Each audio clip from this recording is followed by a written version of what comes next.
hallhattuk a gyermekek nagyszerű előadásában, tehát engedtessék meg nekem azt, hogy ne arról beszéljek, hogy mi volt 1848. március idusán, hogyan történt az, hogy Petőfi Sándor és barátai bejárták Pestet és Budát a csúnya esős idő ellenére, de körülbelül akkor olyan plusz 2 fokos lehetett a hőmérséklet, tehát nem volt olyan gatyalothasztó hőség, a szabad ilyen parasztosan fogalmaznom, de valami csodát tettek. De Európa akkor forrongott, és nálunk Pesten, Budán vértelenül győzött a forradalom.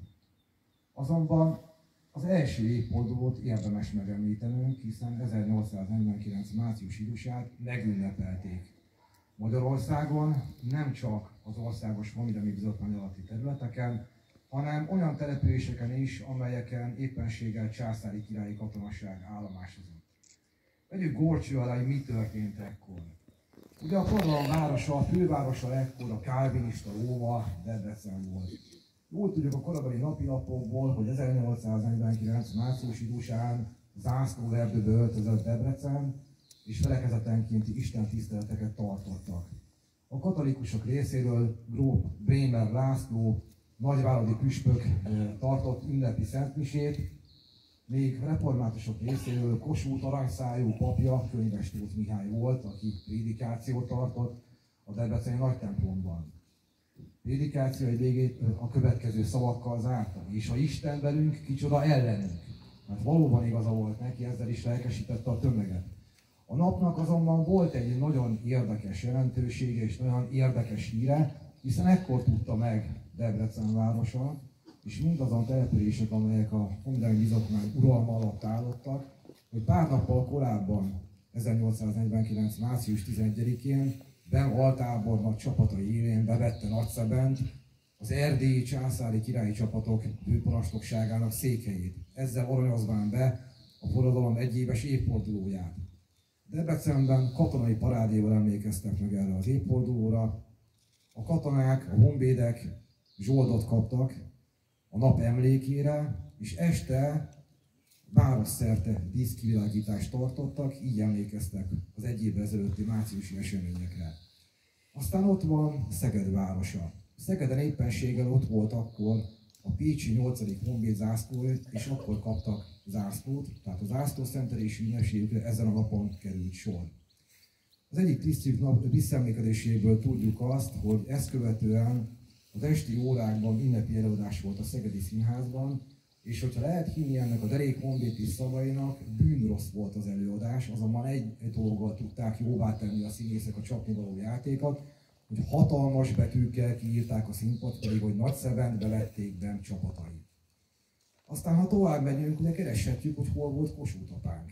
Hát nem volt ott 49. március 15-én március idusán Debrecenben, hanem ő fogta magát és a felesége szoknyája mellől fölpattanva, fölkereste a magyar csapatokat. A Törökszent Miklósi táborban szemlélte meg Damjanics János harmadik hadtestének katonáit, köztük a legendás Kassai 9. fősírkás honvéd zászlói honvédeit. Ekkor szorított kezet gróf Leiningen Westerburg Károly alezredessel, aki naplójában följegyezte ezen találkozót, és meglepve írta a feleségének, hogy nem is érti, hogy a nagy színész, ahogy Kossuthot nevezték a katonák háta mögött, hogyan tudja szónoklatából az embereket a szabadságküzdelem oldalára állítani, de valóban bennünk van az Isten, hiszen az ő szónoklata emberek tömegét vonzott a honvéd hadsereg kötelékében. Kossuth is egyébként levelet írt ezen a napon a feleségének, ugye ők egy nappal korábban, tehát március 14-én ünnepelték, emlékeztek meg az évfordulóról, és Kossuth azt írta a feleségének, hogy nem is érti, hogy Debrecenben mit ünnepelnek március 15-én, mert egy évvel korábban Pesten csak egy kisebb lárva volt. Sokkal nagyobb ünnep lesz az, amikor a honvéd hadsereg felszabadítja az ország területét, és Magyarország visszanyeri a függetlenségét. Na, az majd ünnepnap lesz. Tehát így ünnepeltek azon városok, amelyek a magyar uralom alatt voltak. Ott volt például Kolozsvár is, Erdély fővárosa. Ott is katonai parádéval emlékeztek meg az évfordulóról, de voltak olyan települések, mint ahogy utaltam rá, amelyek a császári csapatok megszállása alatt voltak, mint például Losonc városa.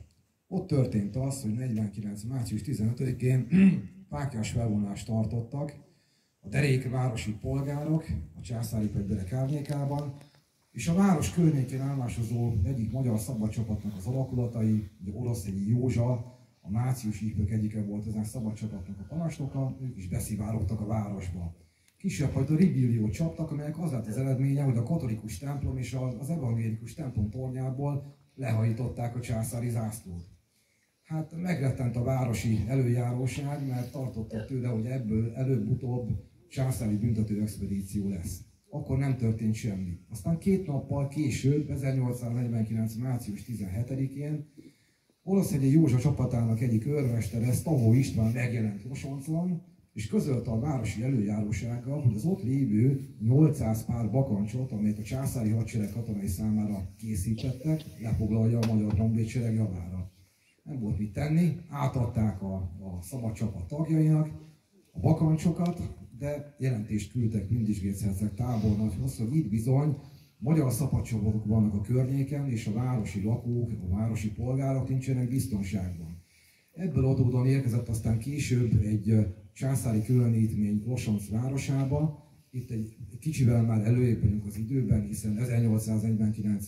március 23-án érkeznek meg az első császári csapatok, majd másnap, amikor ilyen hófúvásos, nagyon rossz idő volt, akkor érkezett meg a derékhad. Nekiálltak a város főterén az ebéd készítéséhez, és egyszer csak a semmiből honvéd huszárok tűntek föl. Benicki Lajos száguldó különítményének huszárjai voltak, összesen 32 huszárról van szó, Jánosi Szilárd főhadnagy vezetése alatt, és akkora lármát csaptak ezek a nádor, illetőleg Vilmos huszárok, hogy a császáriak hanyathomlok menekültek Losonc városából, és a parancsnokuk, egy magyar nevű ember, Almási Károly ulános ezredes, mert azt jelentette Mindisgész tábornagynak, hogy így bizony egy magyar hadtest van, tehát valószínűleg erre fognak támadni a magyar csapatok. Nem lett neki igaza, de hál' Istennek ez a félrevezető manőver sikerült, úgyhogy ebből adódóan pesties szófordulattal élve Mindisgész tábornagynak halványira fogalma nem volt arra, hogy hol vannak a magyar csapatok, honnan fognak támadni, és ugye ezt követően indult meg az 1849-es dicsőséges tavaszi hadjárat. Ez több körülmény kellett, több érdekes konstelláció, többek között kellett a császári csapatok lomhasága. Kellett a lassú reagálású császári hadvezetés, kellett egy zseniális haditerv, és kellett egy zseniális hadvezér. Ezek mind együtt álltak, hál' Istennek, hiszen Mindisgész nem volt egy túlzottan merész hadvezér, ő jó óvatosan vonult a csapataival, de köszönhetően Almási ezredes jelentésének széjjel szórta az alakulatait, ebből adódóan a honvéd hadsereg kezdeti előnyhöz jutott.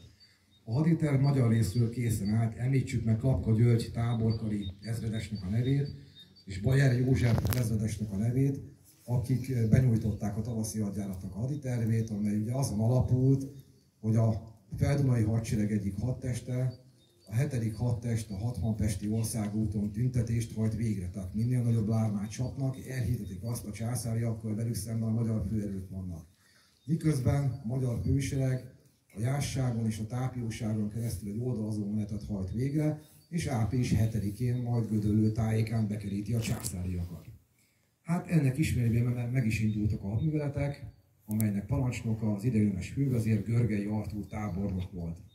1849. április 2-án 60-nál a császári 3. hadtest parancsnoka, a félszemű Schlick generális, aki félszemében többet látott, mint a császári tábornoki kar összessége, egy kis magyar nyulászatra hívta a tisztjeit. Azonban ezen a napon a vadászból lett az űzött vad. Magyarán szólva a 7. hadtest 60 területéről kiűzte a császári csapatokat, ezáltal az agyba vonala a ügyeink kezébe jutott. Aztán 2 nappal később Tápió Bicskénél már homokszem került az óramű pontosságú gépezetbe, hiszen Klapka György első hadteste kellő felderítés hiányában benyomult Tápió Bicskére, ahol Jelasics Horváth bán első hadtestének utóbbiddje állomásozott. A horvát határőrök beengedték a településre a magyar erővédet, gyilkos puskatüzet zúdítottak rájuk, és a honvédek a menekülésben, illetve a pánikszerű menekülésben akarták elhagyni Tápió Bicske térségét. Nagykáta felé futottak vissza az első hadtest alakulatai, Klapka nem tudta megállítani őket, és ekkor isteni szerencsére Görgei Artúr megjelent Nagykáta felől a herkulesi termetű Dommenics János tábornok társaságában, aki persze magával hozta a 3. hadtestet, és ennek köszönhetően a kezdeti vereséget sikerült magyar győzelemmé változtatni. 1849. április 4-én járunk. Jellasics hanyatt-homlok menekült csapataival leadja a drótot, ha szabad így mondanom, a császári hadvezetőségnek, hogy itt bizony elég erőteljes magyar csoportosulás van, tehát nem 60 térségéből nyomulnak elő a magyar főerők, hanem valószínűleg itt a tárgyúságon keresztül. Vindisgész lomha volt, tehát nem csoportosította át az erőit, ennek köszönhetően aztán végül 2 nappal később, 1849. április 6-án, amely akkor éppen nagypéntek volt, Kisoszeg alatt találkozott a magyar fősereg és a császáriak főserege. Egy húsvéti bárányka bégetve rohangált a magyar és a császári hadsorok között. Mind a két oldalon próbálták volna odaédesgetni magukhoz a katonák a báránkát, amely ugye remegve végetett, nem tudta, hogy mit csináljon, és megindult a magyar hadsorok felé. Ez jó jel, győzni fogunk, mondták a szegedi 3. vértovas honvéd zászlói katonái, és valóban ezen alapon is a magyar fegyőre diadalmaskodtak. Igen, de sajnálatos módon a csata is úgy kezdődött, hogy Klapkának a hadteste megfutott. Görgei akkor nem tartózkodott a csatatéren, Kókán adott rendezvút Kossuth Lajosnak, akivel negédes beszélgetésbe eredett a Kókai temetődomb oldalával lévő Gémes kútnál, és egy ifjú lány korsolyából ittak mind a ketten. Persze egymást kölcsönösen bemutatták, Vukovics Sebő kormánybiztosnak az emlékirataiból ismerik ezt a jelenetet. Nagyon idilli és nagyon romantikus volt a jelenet, amelynek aztán egy vágtató úszára vágott véget, amikor bejelentette Görgeinek, hogy az első hadtest megfutott Kisoszeg térségében. A 3. hadtest még álljas alatt, tehát Darmenis tábornak katonái, de lehet, hogy nem lesz a mai nap magyar győzelem. Görgei begombolta a vidvabőr kabátját, fölpattant sárga színű fuszárlóvára és elvágtázott a harctérre. Éppen jókor érkezett, hiszen már menekültek az első hadtest csapatai, megkereste Klapkát. Klapka elkezdte magyarázni, hogy hát az a helyzet, hogy a katonái fáradtak, van, aki többet ívott a kelleténél. Nagyon sokat meneteltek az elmúlt napokban, majd egyet nem ártana figyelni, és majd másnap, április 7-én megvívják a döntő csatát. Görgei ekkor figyelmeztette arra Klapkát, hogy ő fundálta ki a tavaszi hadjáratnak a haditervét, így ebből adódóan ma kell győznünk, hogy mehetünk vissza a Tisza mögé. Ez a 2 megoldás van, harmadik út nincsen. Ezeket a szavakat mondtak Klapkának, aki észbe kapott, lovának a fejét Kisoszeg irányába fordította, egy harsány éjjel elhagyta az ajkát, csapatait rendezte, és Darmenis támogatásával, illetve a beérkező 2. hadtestnek a támogatásával a magyar csapatok diadalmaskodtak Kisoszeg alatt. Görgei mint egy hadisten járta egyébként a magyar hadsorokat, ahol kellett buzdította a honvédeket, akik derekasan helytáltak. Beszélhetünk arról, hogy mi történt a tavaszi hadjárat későbbi időszakában. Hogyan adott egymásnak újabb találkozót Gödöllőn, Rassalkovics kastélyban Görgei Artúr és Kossuth Lajos. Azért egy pillanat erejéig itt álljon meg, hiszen egy nagyon érdekes beszélgetés zajlott le közöttük. De ekkor Kossuth azt szerette volna, hogyha a magyar honvédek megindulnak és elfoglalják, visszafoglalják Budát, illetve Pest-Budát. Ha más nem, akkor Horváth Mihály püspök vezetése alatt templomi zászlókat lobogtatnak el, hogy vonuljanak a derék magyar polgárok, hogy visszavegyék a magyar fővárost. Azonban Görgei és a táborkar egy kicsikét lehűtötte Kossuth apánknak ebbéli lelkesedését, hiszen közölték vele, hogy Komárom erődjét kéne inkább elmenteni, azzal sokkal jobb eredményt lehet elérni magyar szabadságküzdelem részére. Ebből adódóan a tavaszi hadjárat a 2. hadműveleti szakaszát voltaképpen úgy állították össze, hogy megismételték az elsőt, vagyis az Aurich-féle 2. hadtest ott maradt Pest alatt, elhitetvén a császáriakkal, hogy ott vannak a magyar főerők, még a magyar zöm, az pedig elindult Komáromnak a felmentésére. Ezen az estén azonban egy érdekes találkozó is lezajlott még Kossuth és Görgei között. Kossuth, aki ugye 16 esztendővel volt idősebb, mint Görgei Artúr, ekkor ajánlotta fel a tegeződést Görgei Artúr számára, és már akkor meglebegtette előtte, hogy talán nem ártana az Ómüci otthonját alkotmányra kellő választ adni. Tehát magyarán szóval már a trónfosztást megemlítette burkoltan Görgeinek. Görgei ekkor azt közölte vele, hogy a legkisebb győzelem a harctéren sokkal nagyobb hasznot hajt Magyarország számára, mint bármilyen fennhéjázó politikai nyilatkozat. Hát Kossuth eltette ezt az igét magának, majd a következő mondatával a hálás magyar nemzet nevében felajánlotta a Gödöllői Grassalkovics kastélyt és a kastélyhoz tartozó uradalmat ajándékgyaránt Görgei tábornoknak. Görgei megköszönte a nemes donációt, de nem fogadta el. Aznap tehát április 7-én, amikor ez a beszélgetés lezajlott, Kossuth apánk abból az ágyból írta a győzelmi jelentést, amelyben az előző este még Bindis herceg tábornak pihengetett. De hol volt Görgei? Görgei a könyvtárszobában volt, 2 széket összetolt és tábori körülmények között lepihent. Tehát a bizottmányi elnök ágyban párnák közt, a magyar hadvezér pedig csak úgy, mint a csapatai, tábori körülmények között hát azon az éjszakán. Aztán eljött 1849. április 10-e, a Váci ütközetnek a napja, rendkívül ócska, esős idő volt, és akkora köt, hogy a honvédek az orvig nem láttak. Itt is a harmadik hadtestre hárult a támadásnak a feladata. Az első hadtestnek, tehát Kapka hadtestének kellett volna északról bekerítenie Vác városát, azonban mindegyre késtek. Órák hosszat lőtték egymást a császári tüzérek és a honvéd tüzérek, majd Damjanics elmondta a várakozást, egykedvű szivarfüstbe burkolózott, egyre másra itta a vörösbort és a kis kubica pálinkákat, majd nagy csontos lován odaléptetett a szegedi 3. Fejértovas honvéd zászlóhaj katonáihoz, ugye egykori zászlóhajához, és közölte velük, hogy hát fiúk, esik az eső. Mondják, hogy igen, esik tábornok úr. Hát be kéne mennünk Vácra, hát menjünk be. Igen, de ott van a német. Kiverjük a németet? Kiverjük tábornok úr. Ezt követően ugye a barokk kőszentes Gombás-patak hídjelen indult meg a nagy roham. Ekkor történt az, hogy a lengyel légió kapta a tisztességet, hogy elsőként rohanjon át a hídon, azonban a golyózápor megállította a lengyeleket. Ekkor vágtatott oda hozzájuk Földvári Károly alezredes, egy félszemére vak kis emberke, Gyergyószentmiklósi születésű derék székely ember, aki a feleségétől jobban félt, mint egyébként, mint az osztrák császártól. Ezt persze elmondhatjuk Kossuth apánkról is, aki felesége Mesztényi Teréz csak Mucikámnak hívott, amikor éppen egymás között voltak, tehát 4 szem közt beszélgettek, de hát ugye mások is hallgatták ezeket a beszélgetéseket. Szóval a Földvári Károly, a szegedi 3. Fejértól az zászlóhajnak a parancsnoka, oda vágtatott a barokk kőszentes hídhoz, és a lengyel zászlótartó kezéből ki akarta ragadni a lobogót. A lengyel zászlótartó, Leon Berezinski azonban 2 kézzel kapaszkodott a zászlóhúdba, az Istenek nem akarta átadni a zászlót Földvárinak, és ez egy olyan érdekes jelenet volt, hogy a Vác alsóvárosi temetőben lévő császári királyi 12. vadászászlói parancsnoka, Friedrich von Brandenstein százados elfelejtett tüzet vezényelni a honvédeket, tehát mindenki azt leste, hogy mit csinál ez az őrült magyar tisztott a Gombás-patak hídján, és ebben a pillanatban az első hátaslobot kilőtték Földvári Károly alól. Iszonyatos szerencséje volt, égbőrrel megúszta ezt a kalandot, de mit ad Isten, kikászálódott a lova alól, hátrament az zászlóaljához, lerángatta a segédtisztjét a lováról, fölpattant annak nyerkébe, majd pedig kezébe ragadta a szegedi 3-asoknak az zászlaját, és a híd felé vágtázott. Na ekkor kilőtték alól a második lovat. Tehát 5 perc leforgással 2 lovat is elveszített Földvári alezredes, de ennek ellenére gyalogszerre átkelt a hídon, és utána hömpölyögtek a honvédek, a lengyel legionisták a egyetemben.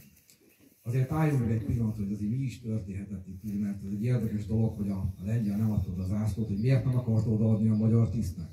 Az történt ugyanis, hogy pár nappal korábban a Tápió-Bicskei ütközetben Földvári Károly már ezt a bravúrt egyszerűen játszotta. Akkor az történt, hogy a szegedi Fejértollas 3. honvédzászlóalj és a kassai 9. vörösségkel zászlóalj katonái kapták a parancsot, hogy a Tápió 2 méter széles fahídján áttörjenek és a horvát határőröket megfutanítsák. Igen ám, ez a 2 zászlóalj régtől fogva, tehát még a délvidéki háborúskodás óta bensőséggel, utálattal viseltetett egymás irányában, és versengés indult meg a 2 zászlóalj között, hogy vajon ki fog átmenni először a hídon. Ezen eldöbbentek a császáriak is, hogy a honvédek azok egymásnak estek, nem pedig a horvátok ellenében indultak meg.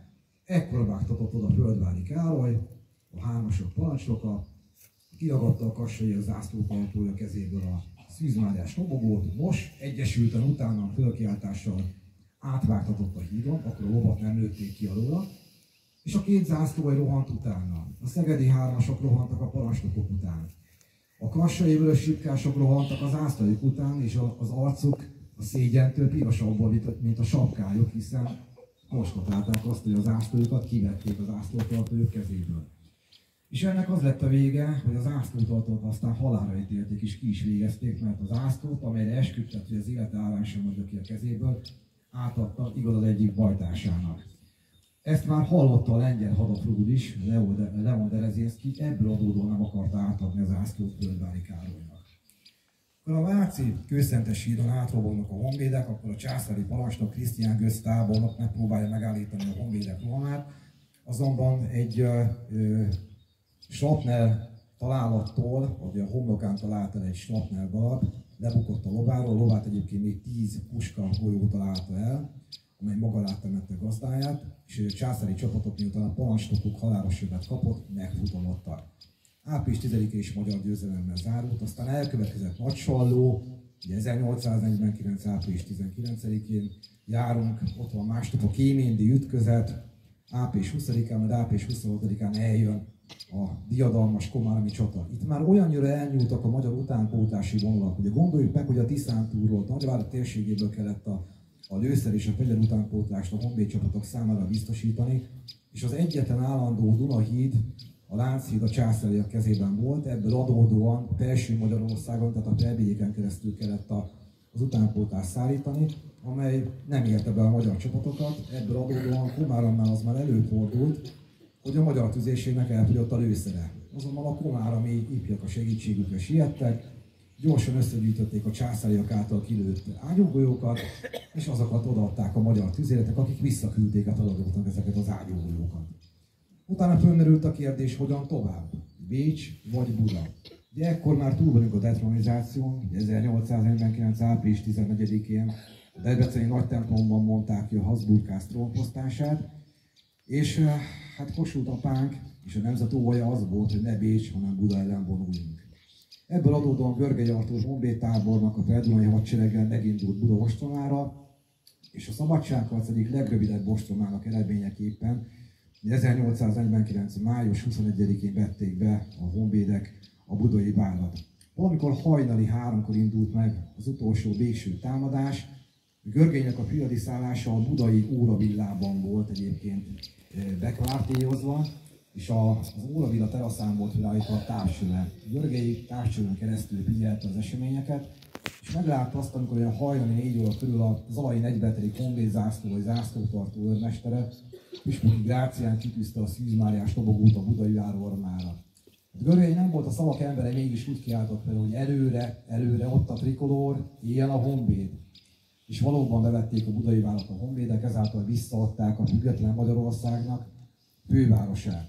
De ez a nap, 1849. május 21-e egyben a magyar szabadságküzdelem végét is jelentette, hiszen a trónfosztást követően Európának nem állt érdekében az európai status quo felborítása, magyarán szólva a Habsburg birodalom egysége mellett tört voksot, tört lándzsát mind Anglia, mind pedig Franciaország, és ebből adódóan ezen a napon, május 21-én Varsóban az ifjú osztrák uralkodó első Ferenc József igen megalázó körülmények között segítséget kért Németország cárjától, első Miklóstól. A fáma szerint letérdelt előtte és kezet csókolt neki, azonban Hermann Robert hadtörténész kollégám kutatásai kiderítették, hogy ez a megalázó gesztus nem történt meg. Hasonló jellegű volt, de nem pontosan ilyen, de mégis nagyon megalázó lehetett, hogy egy külső nagyhatalomnak a segítségét kellett kérni az osztrák császárnak, és voltak éppen elmondhatjuk azt, hogy ezzel a gesztussal elismerte a magyar honvédseregnek a teljesítményét. Hát gondoljuk csak meg, hogy ezt a honvéd hadsereget a semmiből szervezték meg Kossuthék 1848 őszén, 1849 elején, elszenvedte a sorozatos kudarcokat, és 1849 tavaszára ez a hadsereg felnőtt feladatához. Egykori, a császári hadseregben szolgáló fiatal hadnagyok, főnagyok immáron tábornoki rendfokozatban, mint például Görgei Artúr, vagy éppenséggel Klapka György, megleckéztették a császári hadsereget. Az európai kontinens egyik legjobban kiképzett és felszerelt hadseregét, a császári hadsereget több csatában és ütközetben megverték a magyar honvédek, és kiűzték az ország területéről. Hatalmas teljesítmény volt nem csak a hadsereg, hanem a nemzet részéről is, hiszen a hadseregnek fegyver kellett, lőszer kellett, egyenruha kellett, és ezt is a semmiből kellett előteremteni, de Kossuth ebben is Istennek hála remekelt, kiváló munkatársai voltak, akik a logisztikát biztosították a honvéd hadsereg számára. Tisztelt megemlékezők! A magyar szabadságküzdelmet csak két európai nagyhatalom tudta térdre kényszeríteni, Ausztria és a cári Oroszország. A szabadságharc nem elbukott, hanem katonai vereséget szenvedtünk, azonban az elnyomatás legsötétebb időszakában sem tudtak tőlünk bizonyos dolgot elvenni a győztes császáriak, a győztes Bécs. Többek között azt, hogy Magyarország megindult a polgári nemzetté válás útján. Történtek olyan dolgok a márciusi 12 pont szellemében, amelyet már nem tudtak visszaforgatni ugye a császáriak, ebből adódóan gondoljunk csak például a jobbágyfelszabadításnak az intézményére, vagy az iparosításnak az intézményére. Eltelt bő két évtized, amikor aztán 1860-ben megtörtént a kiegyezés, és onnantól kezdve már szabadabban lehet megemlékezni 1848. március 15-éről. 1898-ban a szabadságharc 50. évfordulója alkalmából Kossuthnak a fia, Kossuth Ferenc nyújtott be egy olyan törvényjavaslatot, amelynek értelmében március idusát megtették volna nemzeti ünnepé. Igen, de gondoljunk bele, hogy akkor létezett az osztrák-magyar monarchia, tehát a magyar fél nem tette meg azt, hogy március idusát teszi meg nemzeti ünnepé, de hát a magyar képviselők átvágták a Gordiuszi csomót. Ebből adódóan április 11-e lett nemzeti ünnep, ugye az áprilisi törvények szentesítésének a napja, amikor 5. Ferdinánd aláírta a Pozsonyban elfogadott magyar törvényeket.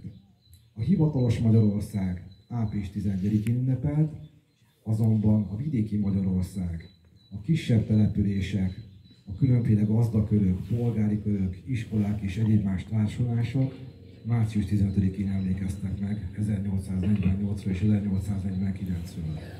Aztán eljött az első világháború időszaka, eljött Trianon, és 1927-ben Gróf Klebesberg Hummel kultuszminiszter volt az, aki javasolta, hogy március 15-e legyen nemzeti ünnep. Ebből adódóan 1928-tól kezdve ünnepelték meg Magyarországon március idusát.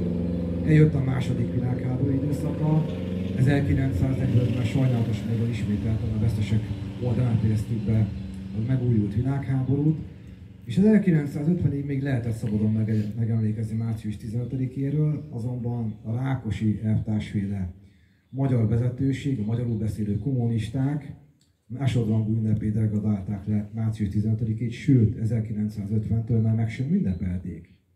1956 után pedig valóban majd pedig harmadrangú ünnep lett március 15-e. Először Kádárék úgy voltak vele, hogy legyen újfent nemzeti ünnep március 15, de tartottak attól, hogy megmozdulások lesznek, ebből adódóan letiltották a megemlékezéseket. Így egészen a rendszerváltoztatásig kellett várni arra, hogy március 15-e megkapja azt a helyet, amelyet megérdemelten el kell foglalni a magyar emberek tudatában. 1991-től nemzeti ünnep, pirosbetűs ünnep március 15-e, amikor minden magyar ember emlékezik erre a dicsőséges napra, emlékezik a polgári Magyarország születésére.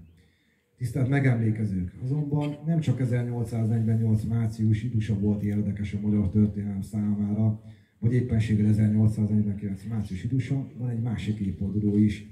Egy olyan évforduló, amelyről sajnálatos módon csak halkan lehet megemlékezni.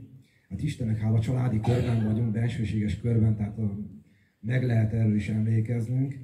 85 esztendővel ezelőtt járunk. 1939. március 15-e.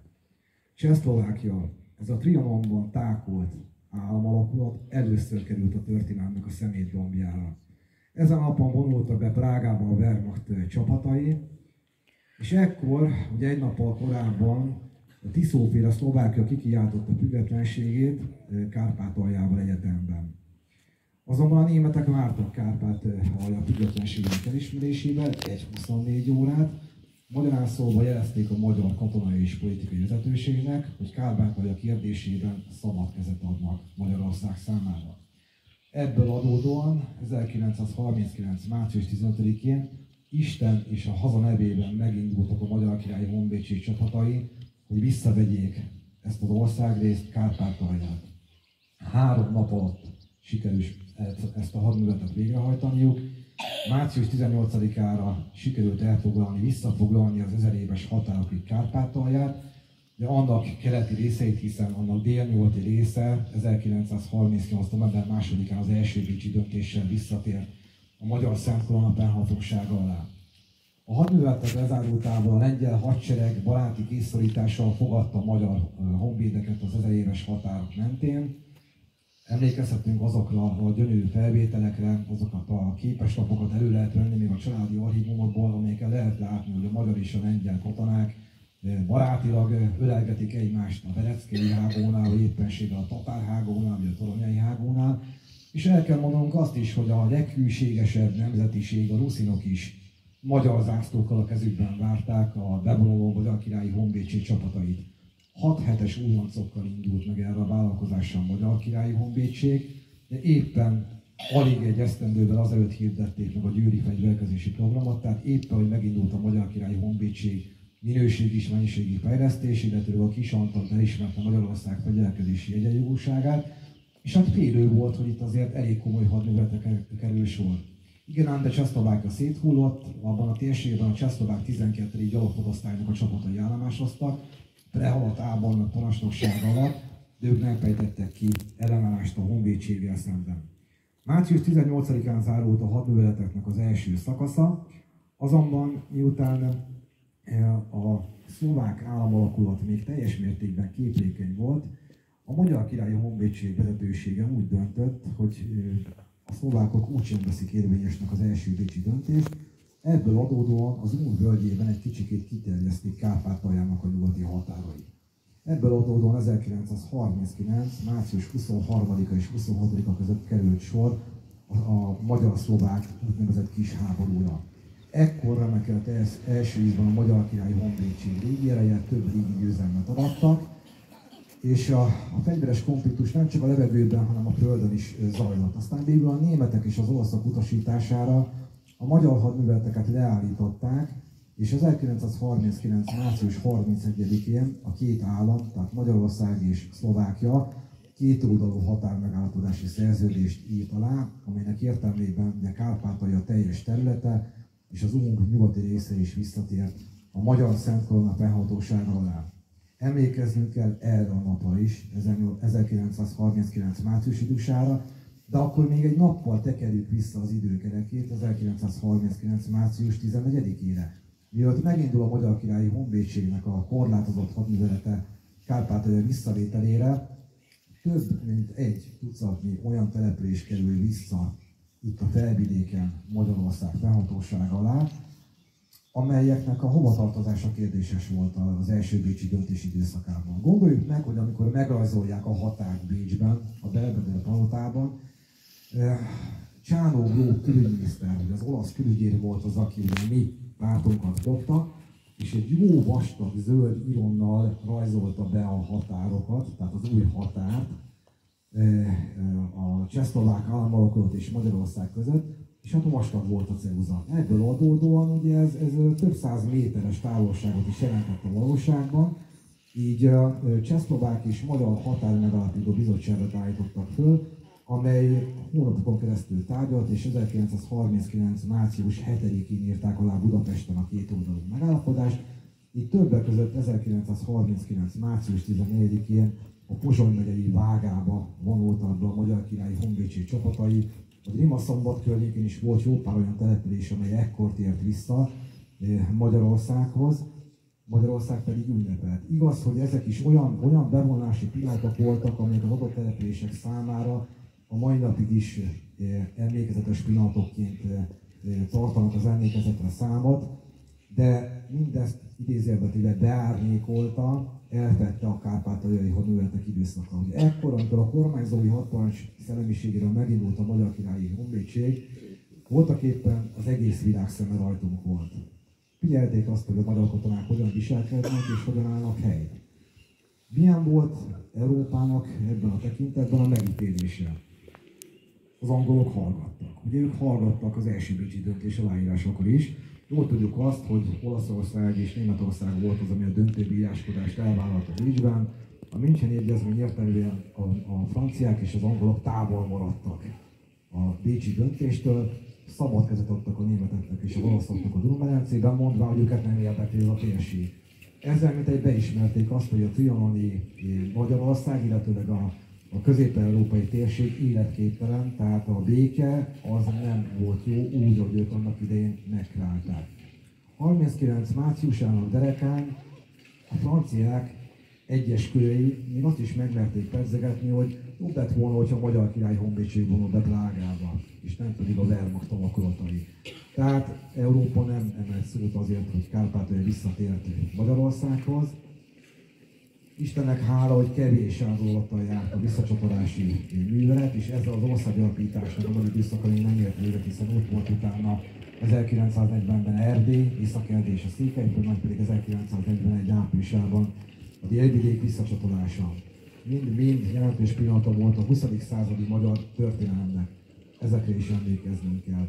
De nekünk most az a legfontosabb, hogy 39 márciusát is zárjuk a szívünkbe, hiszen a 85. évforduló az utolsó olyan keleti évforduló, amikor még vannak olyan emberek a köreinkben, akik gyermekként megélték ezt az időszakot, láthatták azt, hogy hogyan vonulnak be oda a Magyar Királyi Honvédség csapatai.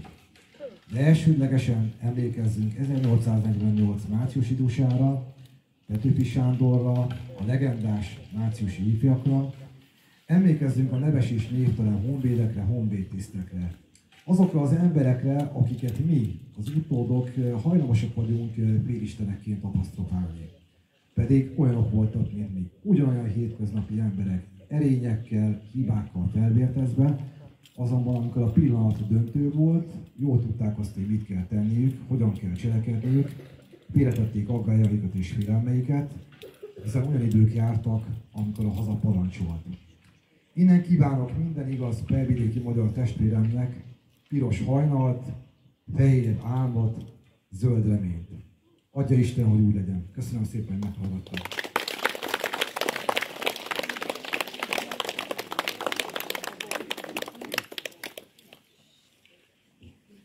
Hát a nemzetes úrnak köszönjük ezt a rendhagyó történelem órát. Hát azt hiszem, hogy ilyet sem a könyvekben nem olvasunk, csak egy ilyen hatalmas nagy kutatás.